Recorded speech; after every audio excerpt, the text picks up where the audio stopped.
Welcome to Bear, brought to you by Giddy, the world's largest sexual health platform. Rachel McCord in the flesh. God, it's so good to see you. You just had a little boy who I haven't met yet. We're obsessed with him. It's really crazy because... In 14 months, right? Did we say 14 months, yeah, 14 months. In the middle of lockdowns, little bundle of joy came out. Take me back. Yeah. Everyone had their own fear, and like as a pregnant woman, like tell me about that. It was really scary. I think the first time I realized that I was having a huge perspective shift was when I started feeling guilty for the world I was bringing Jude in. Because the world that I got pregnant in was not the world that I was going to give birth in. And that was really weird because suddenly I was feeling all this fear about where I was and where he was going to be.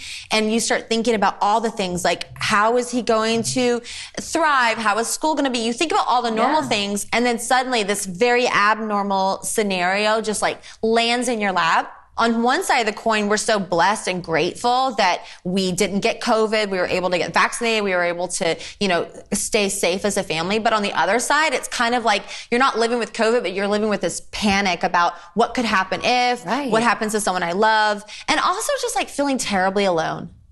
That was really hard because I didn't imagine my pregnancy would be like that. I thought I would have people. I see. I thought I wouldn't be alone. And it was very hard because I had a high-risk pregnancy. So I had diabetes. I was getting insulin shots given to myself like every hour almost. I was in a wheelchair at the end of my pregnancy because my pelvis separated. And in the beginning, I had hyperemesis. And what is that? Some people get, morning sickness. Most people get morning sickness from pregnancy. But it's just like an extreme case where I was throwing up so much, my throat started bleeding. And so I just remember at one point, like laying on my couch, and I had struggled with depression like a long time ago from a traumatic childhood. So I had a lot of friends in my ear who were all moms and saying, you need to be really careful about postpartum depression and everything like that.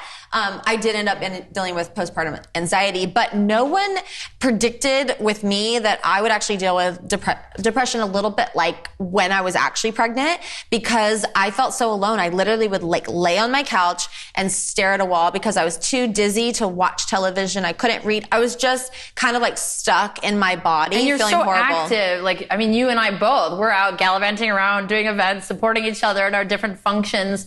So people like us, like, and you, like now all of a sudden, like you're just stuck with this other thing stuck inside of you. And getting pregnant, to be frank, like I always felt really hot in my body. Like I mean, banging all the time. I really, I liked the way I looked. I didn't realize I had disorder around my eating, but so that was its own thing. But I definitely, I felt really comfortable in my skin. And then I got pregnant and I stopped feeling comfortable in my skin. I stopped liking my arms and stopped liking this and my jawline and things like that. And, I don't think that, we talk about it enough, to like really understand what happens in your mind when you become a mom. Like I feel like on one side of the coin, it's like a skyscraper that got a couple extra levels. So my life has been enhanced and I get to see the world through fresh eyes because I do everything now. Like, oh my gosh, Jude would love this. Oh, I got to take Jude here. Everything is more exciting. Like his first year of life, I really was like, let's incubate this little tiny guy and just love him up and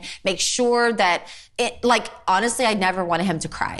So the first time he ever like scratched himself because his nail was too long, I just had a whole meltdown. And I'm sure it was some of that postpartum anxiety of oh my gosh, like this perfect being comes in the world and you have the gift to guide him to be the best man he can be. It's my job to get out of the way of him being the best self that he can possibly be. You were finally feeling kind of good. You got all your stuff going. Woo, I'm having a baby. And then everything gets shaped up, like you said. Yeah. And then you're dealing with postpartum. So like everything you've been doing, perfecting your life and fine-tuning and evolving from all of this horrible stuff. And then all of a sudden you're like kind of back there. Like tell me, like, how have you been getting through it? Yeah, I would say definitely the stakes are way higher in my life now. Making sure that my little is okay. And so I started dealing with postpartum anxiety. Like immediate, like how soon after the pregnancy? I think or the labor, sorry. Well, it's the first 3 months, no one met my baby. No one held my baby, anything, except for Rick, because it was just us in quarantine. And, you know, the few people who asked. And he was able to be there, thankfully, right, at the birth, because you were saying you switched hospitals for that fact. Yeah, we went to St. John's in Santa Monica, and it was incredible. I can't even say enough about my doctor. I can't imagine a woman going through that, like, I know. alone. I was really angry. I actually spoke up. There was a big petition going on about the birthing fathers not being there as birthing partners for the wives or their partners. And I was just livid. I could not believe that this had happened. Do you know what I mean? That there were people who were not allowing the partners, because that's their child as well. And mothers, you don't know this when you don't do the research, but there are a lot of mothers who lose their lives during childbirth. It's a very scary statistic if you really research it. And part of them being able to push through and eliminate medical intervention is that they actually have a partner with them. They have someone with them who says, I'm here for you. I'm in it with you. And it's a big difference. Keep pushing. Stay with me. Like, yes. Yeah. Support is so crucial. And so I was like determined to make sure that he was able to be in the room with me. And I hoped that I could make a difference for other mothers out there to have a partner. Even if it's not your significant other, your spouse, like, you need someone in there with you, because there's a lot of gaps in between care. People go, they come, they're looking for so many people. And the truth is that they need someone there consistently. Like, I have a heart condition and another condition that causes me to faint. And, you know, if something happened to me and no one was in that room, no one can advocate for me. So having an advocate is so important. So that was really wild. But I don't really know when the postpartum anxiety began, because everything felt kind of crazy. The first 3 months postpartum for anyone is really, really crazy. Look, of course, it's challenging becoming a mom. It's challenging anytime you add a new job title into what you're doing. But I think the most important thing that I'm learning as a mom, and it really plays out with my life, is that it's so worth it.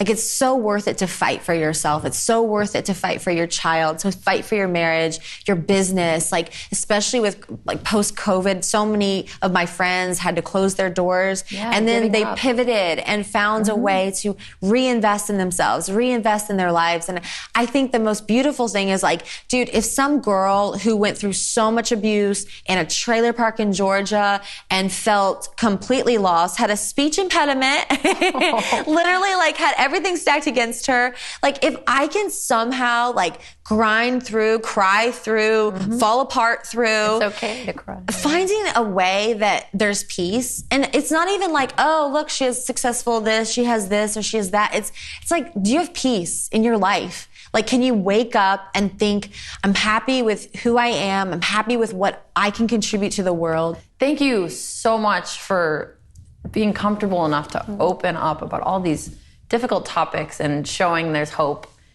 For all of your sexual health related news, information, and questions, visit getmegiddy.com.